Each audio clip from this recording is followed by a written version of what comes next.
लोगों के दिमाग में आता है ना कि तुक्का मतलब ओके मैंने तो कुछ पढ़ा ही नहीं है, चलो ठीक है, मम्मी परेशान मत हो ना, आपका बेटा बहुत होशियार है, जय माता दी लेट्स रॉक करके आएगा और सिलेक्शन लेकर के आएगा। देखी भी होगी आप लोगों ने movie student of the year, एक बंदा था जो जय माता दी लेट्स रॉक करके लास्ट फिनाले तक पहुंच गया था, राइट।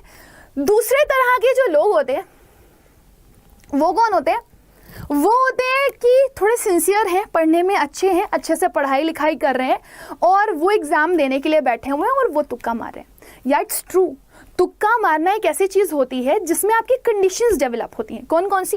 पहली चीज, जब आप एग्जाम देने के लिए बैठे हो तो जब आपने एग्जाम के क्वेश्चन को पढ़ा तो आपकी सट्टी पिट्टी गुम हो गई, आपको ना क्वेश्चन आता है ना आपको चारों ऑप्शन का मतलब पता है, तो आपके होश उड़ गए क्योंकि भाई आपने पढ़ा नहीं है तो आपको कुछ आता भी नहीं है। लेकिन दूसरे टाइप के स्टूडेंट्स हैं जो पढ़ करके गए हैं, वो क्या कर रहे हैं, वो कह रहे हैं 50-50 का डाउट लग रहा है, ये हो सकता है और ये नहीं हो सकता है, सो दे गो फॉर दैट, वो इसके लिए जाते हैं। वो सोचते हैं कि अच्छा ये वाला ऑप्शन नहीं हो सकता, ये वाला ऑप्शन भी नहीं हो सकता, ये वाला ऑप्शन इस कंडीशन में नहीं हो सकता, तो हम ये वाले ऑप्शन को टिक कर देते हैं। So they are just applying guess and after applying guess they are doing the question. और एक वो बच्ची है जिन्हें कुछ भी नहीं पता, वो बस सीधे आंसर टिक करके आ गए। Got it? सो ये है तुक्का मारना कि आपको कोई भी क्वेश्चन आता था या नहीं आता था, आप उसमें कंफ्यूज थे, इस वजह से आपने कोई भी आंसर टिक कर दिया, but you are not at all sure for that. जब आप किसी आंसर के लिए श्योर नहीं हो तब आप उसमें तुक्का मार रहे हो, गेस कर रहे हो और गेस के हिसाब से अपना करेक्ट आंसर टिक कर रहे हो। ठीक है। दूसरी चीज कि अब यहां पर एक क्वेश्चन बहुत बड़ा डेवलप होता है कि किसको तुक्का मारना मदद करता है। तो स्टूडेंट्स के दिमाग में आता है भाई हम तो पढ़ने वाले स्टूडेंट हैं और अगर हमें शॉर्टी होगी तो ही हम क्वेश्चन को अटेम्प्ट करेंगे, अगर हमें शॉर्टी नहीं होगी तो हम क्वेश्चन को अटेम्प्ट नहीं करेंगे क्योंकि मेरे लिए वो हेल्पफुल है नहीं, मैं क्यों जबरदस्ती में नेगेटिव मार्किंग की तरफ जाऊं, राइट।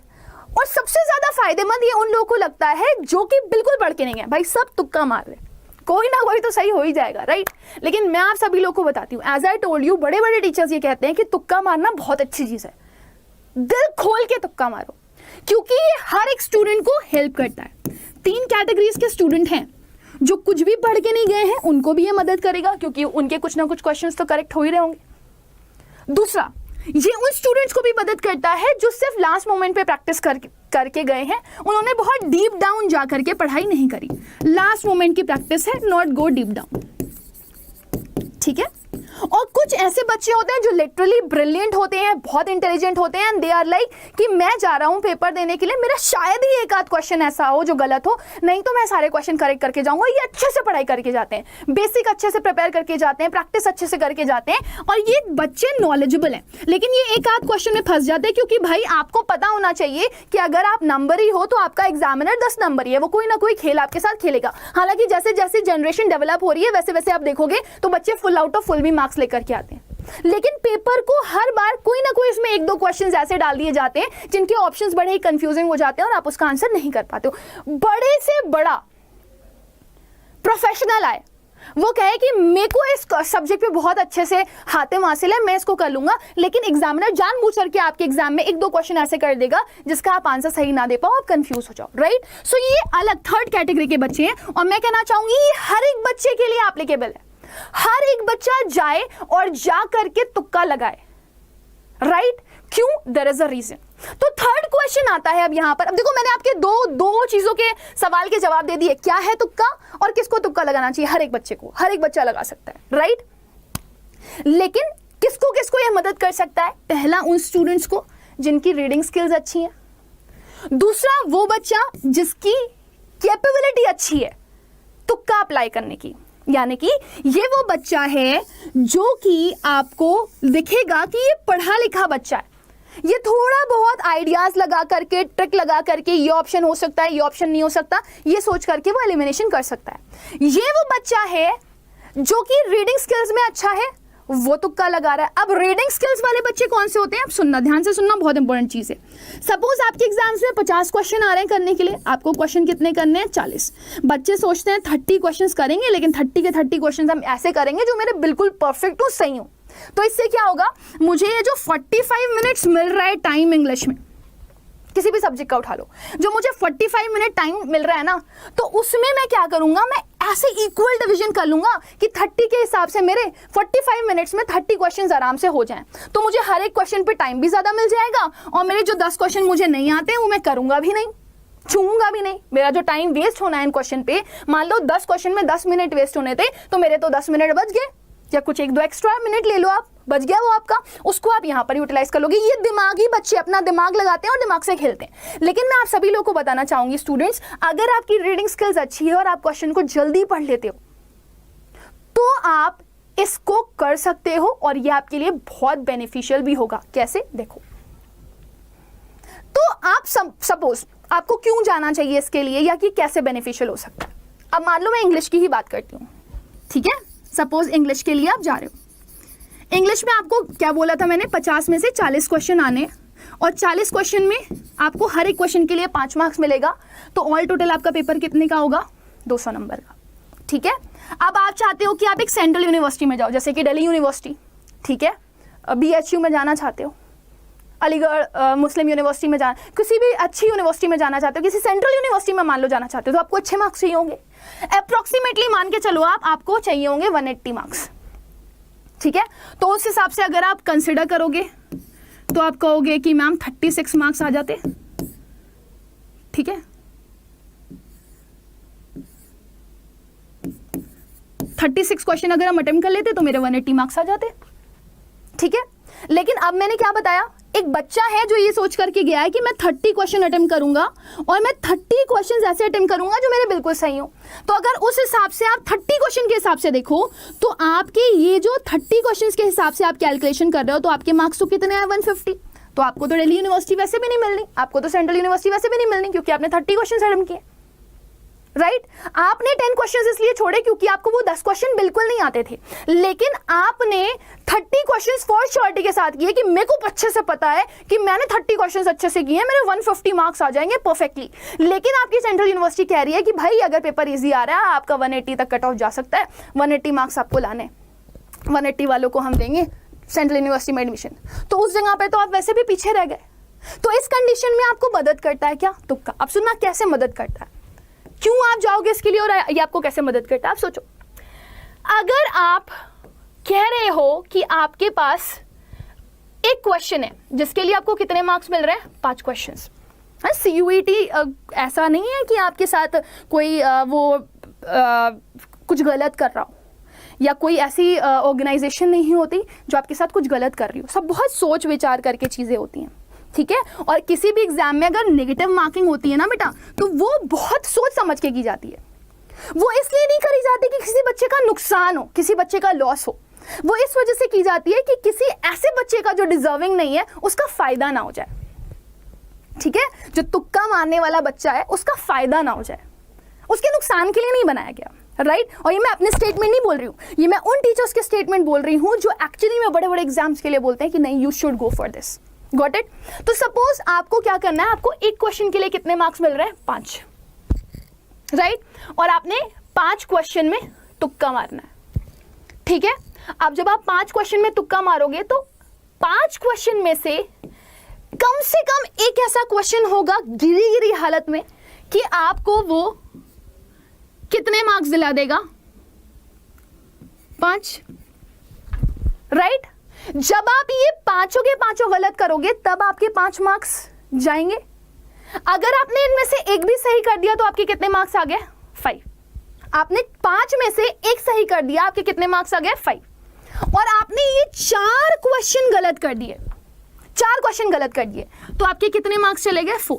फिर भी अगर आप देखो तो 5 में से 4 माइनस करोगे आप, फिर भी आपको 1 मार्क्स का बेनिफिट यहां पर मिल रहा है कि 5 में से अगर आपका एक क्वेश्चन सही होने की भी पॉसिबिलिटी हुई तो आपको यहां पर +1 मार्क्स का बेनिफिट मिल रहा है। Are you getting my point, समझ रहे हो आप लोग मेरी पॉइंट। तो 5 क्वेश्चन आप सही, एक क्वेश्चन आपने सही किया, आपको 5 नंबर मिल गया। और अगर आपने 5 के 5 क्वेश्चन गलत किए तो आपको 0 मार्क्स मिला। आपका कोई लॉस नहीं है 5 एक्स्ट्रा क्वेश्चन करने पे जो कि आपको नहीं आते, आप तुक्के के हिसाब से कर रहे हो। CUET आपके लिए कुछ गलत नहीं कर रहा, बहुत सोच समझ करके उसने चीजें आप लोग के लिए रखी हैं। उनको भी पता है कि बच्चे अभी जस्ट 12th से पहली बार जा रहे हैं एग्जाम देने के लिए, तो उनको थोड़ा सा ऐसा अप्रोच दें कि उनके साथ कोई लॉस ना हो। तो अगर आप मान लो 5 क्वेश्चन आपने करे एक्स्ट्रा में जिनके ऊपर आपको कंफ्यूजन था और पांचों के पांचों आपके गलत हो गए, तो आपको 0 मार्क्स का लॉस हुआ। समझ में आ रहा है ना? लेकिन अगर आपको एक क्वेश्चन भी सही हो गया ना, तो भले ही 4 क्वेश्चन के लिए आपके 4 मार्क्स चले गए हो, लेकिन एक क्वेश्चन के लिए आपको 5 मार्क्स मिला, तो उसमें आपको 1 मार्क्स का बेनिफिट हो रहा है। गलती से अगर मान लो आपने 2 क्वेश्चन सही कर दिए, तो 5 + 5 कितना हो गया आपका 10, और उसके हिसाब से अगर ये 3 क्वेश्चन के लिए 3 मार्क्स चले भी जाते हैं, तो आपको कितने मार्क्स का फायदा हो रहा है? 7 मार्क्स का। अगर आप थोड़े और अच्छे लेवल के स्टूडेंट हो, आपने 3 क्वेश्चन सही कर दिए, 15 मार्क्स आपको मिल गए, 2 क्वेश्चन का आपको लॉस हो गया, 13 मार्क्स आपको मिल गए। गेटिंग माई पॉइंट ना? सो बहुत सिंपल सी चीज है स्टूडेंट्स, कि आपसे बड़े बड़े टीचर्स क्यों कहते हैं तुक्का लगाने के लिए, क्योंकि तुक्का लगाने में कोई प्रॉब्लम नहीं है। आप अगर 30 क्वेश्चन अटेम्प्ट करके आ रहे थे, इसके लिए आप फॉर श्योर थे कि आपके 150 मार्क्स आ जाएंगे, और आपने फिर 5 क्वेश्चन अटेम्प्ट कर लिए, फिर 5 क्वेश्चन अटेम्प्ट कर लिए, तो आप मान के चलो स्टूडेंट्स कि अगर इनमें से आपका एक क्वेश्चन भी सही हो जाता है, एक क्वेश्चन भी अगर आपका सही हो जाता है और 4 क्वेश्चंस गलत हो जाते हैं, तो आपको फिर भी यहां पर +2 मार्क्स मिल जाएंगे।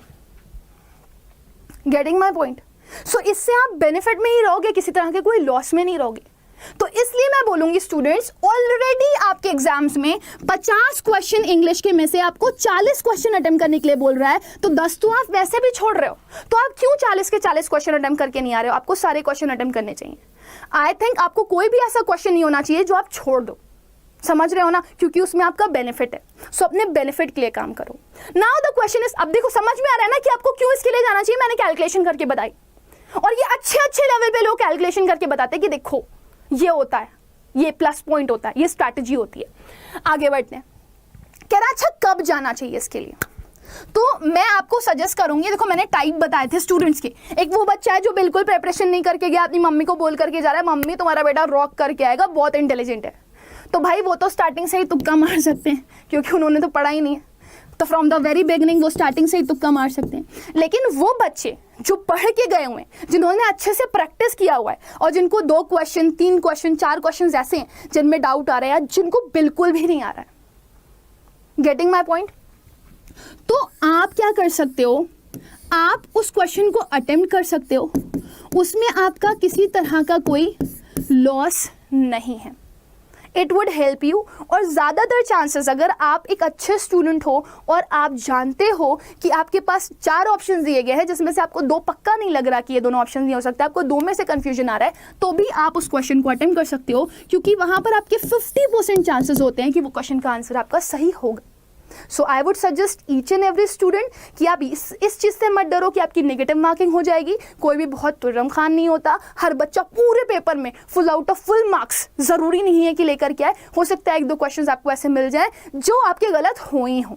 बहुत जेन्युइन सी बात कर रही हूँ, ठीक है? तो 1-2 मार्क्स अगर चला भी जाता है तो कोई टेंशन नहीं है, लेकिन बेधड़क आप तुक्का मारो, इट वुड हेल्प यू, आपको वो मदद करेगा। अब आगे बढ़ते हैं। तो व्हेन टू गो दिस, अच्छा व्हेन टू गो दिस समझ में आ रहा है ना? तो एक बच्चा कौन है जिसको कुछ नहीं आता, वो बिगिनिंग से ही तुक्का मार सकता है। लेकिन एक बच्चा कौन है जिसको आता है, जिसने पेपर में अच्छे से क्वेश्चंस किए हुए हैं, सपोज उसने 30 क्वेश्चन अच्छे से कर लिए, उसको इन 30 क्वेश्चन में श्योरिटी है कि वो 150 मार्क्स ले आएगा। तो मैं उससे कहूंगी भाई लास्ट के जो क्वेश्चन बचे हुए हैं ना बेटा, 5 और 5 यानी कि 10, आप इसमें बिंदास होकर के तुक्का मारो, ठीक है? क्योंकि 10 क्वेश्चन आप मान करके चल रहे हो ना, 10 क्वेश्चन छोड़ोगे तो तुम्हारा अल्टीमेटली लॉस ही हो रहा है ना 50 मार्क्स का।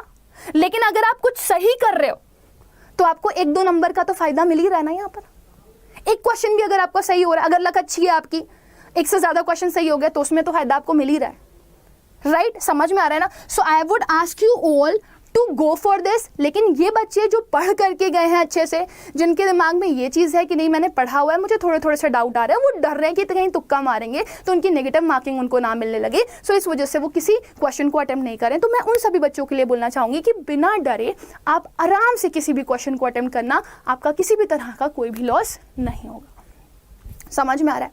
अब ये तो हो गया। अब यहाँ पर ये आता है how to go for this. तो मैं आपको एक छोटी सी चीज़ सजेस्ट करना चाहूँगी भाई, जो नहीं पढ़ के गए हैं उनके लिए तो कोई भी टेक्निक नहीं है, वो तो जय माता दी लेट्स रॉक करके ही आएंगे कि चलो ठीक है ये क्वेश्चन मैंने पढ़ा ही नहीं है, टिक कर दो, ये क्वेश्चन मैंने पढ़ा ही नहीं है, टिक कर दो कोई भी। लेकिन जो पढ़ करके गए हैं उनको बेसिक नॉलेज है, उन्होंने अच्छे से पढ़ाई करी हुई है और वो अपनी पढ़ाई, अपनी विटनेस के या अपनी इंटेलिजेंस के बेसिस पर एलिमिनेशन टेक्निक बहुत अच्छे से लगा सकते हो और वो आपको काफ़ी बार मदद करती है। सो आई वुड सजेस्ट यू कि यहाँ पर आप एलिमिनेशन टेक्निक लगाएं, ठीक है? आप सिलेक्ट करें कि कौन कौन से ऑप्शंस आपको परफेक्टली लग रहे हैं कि ये दोनों तो हो ही नहीं सकते, फिर आप बचे हुए ऑप्शंस पे जाएं कि इन दोनों में से कोई आंसर सही हो सकता है, तो आप उस पर टिक लगा करके आ सकते हैं बिंदास होकर के एकदम। दूसरी चीज, कई बार ऐसा होता है कि क्वेश्चन पढ़ करके हम लोगों को समझ नहीं आ रहा होता कि क्वेश्चन क्या कह रहा है, लेकिन जब हम उसके ऑप्शंस को पढ़ते हैं तो हमें काफी सारी क्लैरिटी मिलने लगती है, राइट? तो ऑप्शन से भी आप एलिमिनेशन कर सकते हो। जैसे आप किसी सिनोनिम को ढूंढ रहे हो तो आपको बताया जाता है कि एक सिनोनिम का जो सिनोनिम मतलब एक वर्ड का जो सिनोनिम होगा, पॉजिटिव वर्ड का सिनोनिम पॉजिटिव होगा, नेगेटिव वर्ड का सिनोनिम नेगेटिव होगा। कई बार आपको एग्जाम में क्वेश्चन ऐसे मिल जाते हैं कि आपको एक पॉजिटिव वर्ड का सिनोनिम पूछा गया है और उसके लिए आपको 4 ऑप्शन जो दिए गए हैं उसमें से 3 वर्ड्स ऐसे हैं जो नेगेटिव है और एक वर्ड ऐसा है जो पॉजिटिव है, तो आप सीधे टिक मार के आ जाते हो। ऑल्दो आपको इस वर्ड का मतलब भी नहीं पता, आपने क्या देखा 3 नेगेटिव टर्म है तो हो सकता है यहाँ पे पॉजिटिव ही रहा हो, तो हम पॉजिटिव वाला टिक कर देते हैं। कुछ थोड़े बहुत रूट वर्ड्स आप लोगों ने आइडियाज में पढ़े हुए होंगे, आपको पढ़ाई से रिलेटेड कोई बात लिखी गई थी, आपने रूट वर्ड पढ़ा हुआ था, लॉजी होता है, तो आपने टिक मार दिया, राइट? ऐसे ही कुछ ट्रिक्स आपकी मैथ्स में होती हैं, कुछ ट्रिक्स आपकी रीजनिंग में होती हैं और कई बार आपका जीके और जीएस में भी यह काफ़ी ज़्यादा हेल्प करता है, थोड़ी बहुत नॉलेज, थोड़े बहुत आइडियाज से। समझ में आ रहा है ना?